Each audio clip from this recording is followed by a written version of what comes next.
I felt power going out from me. And what ensues is that the woman is healed. She finds her voice, and Jesus ends up giving her a name, calling her daughter. Then, and only then, does Jesus return to the issue of rich Jairus and his ailing daughter. And of course, he will end up raising that daughter of 12 years of age from the dead. Mark has given us 3 symbolic cues with which to know the stories are to be interpreted one within the other. First, there is the absolute contrast between the rich man and the destitute woman. Second, there is the connection between the rich man's child, who was 12 years old, and the woman who had hemorrhaged for 12 years. Third, they are united together everlasting because they are both named daughters. If you pull that frame apart and you read those 2 stories separately without any connection between them, they are 2 stories of healing, 2 stories of compassion, 2 stories that might want us to say, wow, that Jesus really is a powerful, wonderful man who takes pity on those in need of healing and compassion. As such, there's a little bit of significance to them. But when you take them together, one wrapped up within the other, there is so much more to the stories. What Jesus is saying here is that the wealthy of this world, although they may indeed be hurting, cannot be healed until the destitute and the poor of the world are restored. When the poor are healed, and only when the poor are healed, can the wealthy be made whole as well.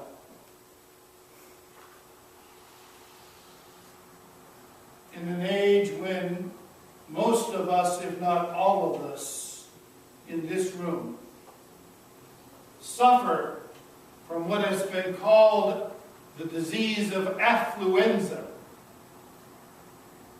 it is a lesson we need to hear.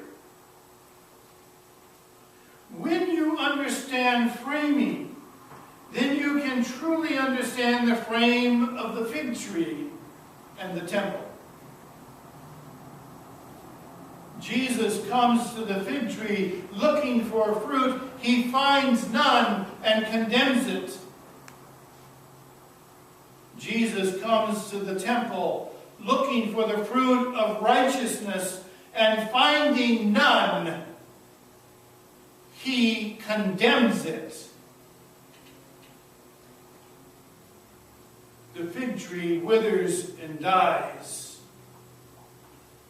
The temple will wither and die. Not one stone will be left upon a stone. This is no cleansing. This is a shutting down of the temple and a condemnation of everything that it came to stand for.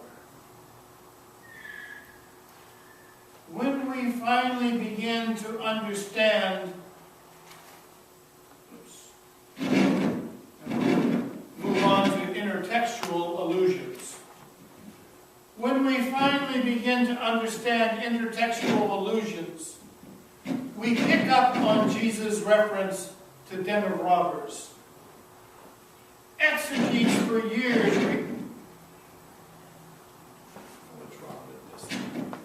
Exegetes for years have been reluctant to condemn the temple as Jesus did, suggesting that instead Jesus' comments were a reference to money changers soft-pedaling his actions, calling it a cleansing.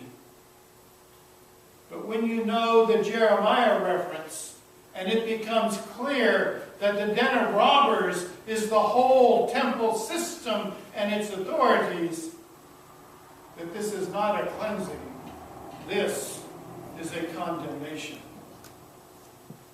Listen to Jeremiah.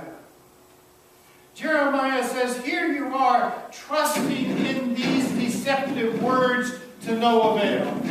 This is the temple of the Lord. Will you steal, murder, commit adultery, swear falsely, make offerings to Baal, and go after other gods that you have not known, and then come and stand before me in this house, which is to be called by my name, and say, we are safe, only to go on doing all these abominations? Has this house, which is to be called by my name, become a den of robbers?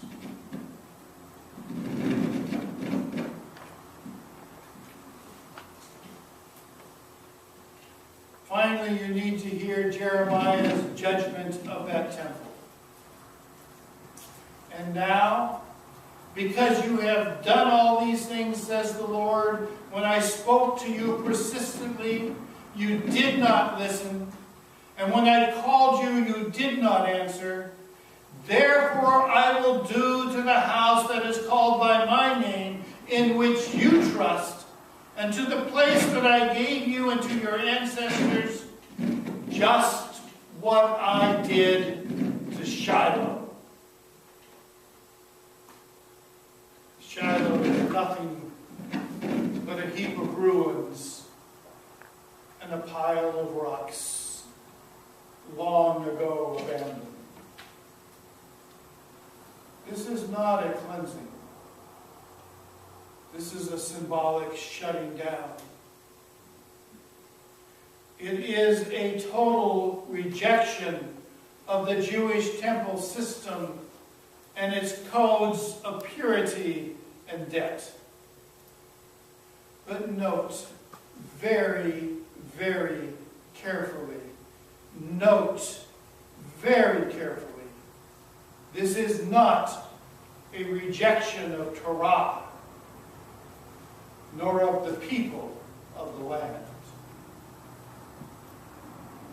but rather a rejection of a corrupt system which abused and preyed upon the people of the land.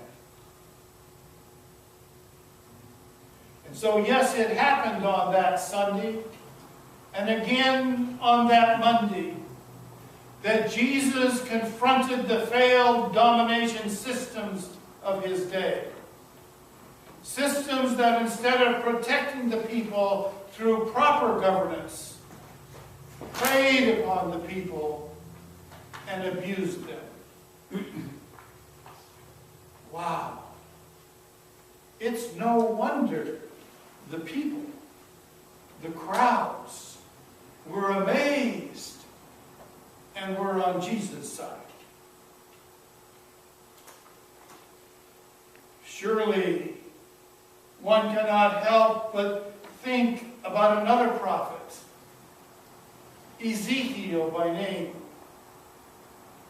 Listen to his words. The word of the Lord came to me, mortal, prophesy against the shepherds of Israel. Prophesy and say to them, to the shepherds, thus says the Lord God. Ah, you shepherds of Israel, you have been feeding yourselves Should not shepherds feed the sheep? You eat the fat. You clothe yourselves with the wool. You slaughter the fatlings. But you do not feed the sheep. You have not strengthened the weak. You have not healed the sick. You have not bound up the injured. You have not brought back the strayed.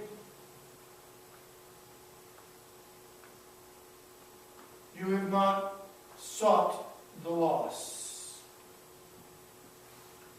But with force and harshness you have ruled them.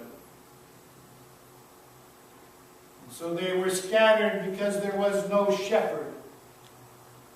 And scattered, they became food for all the wild animals. Therefore, you shepherds, hear the word of the Lord. Thus says the Lord God, I am against the shepherds, and I will demand my sheep at their hand, and put a stop to their feeding the sheep. No longer shall the shepherds feed themselves. I will rescue my sheep from their mouths, so that they may not be food for them.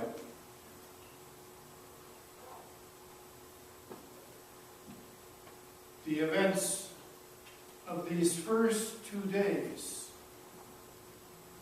will set in motion what will transpire in the remainder of the week. The sermon will conclude at the dismissal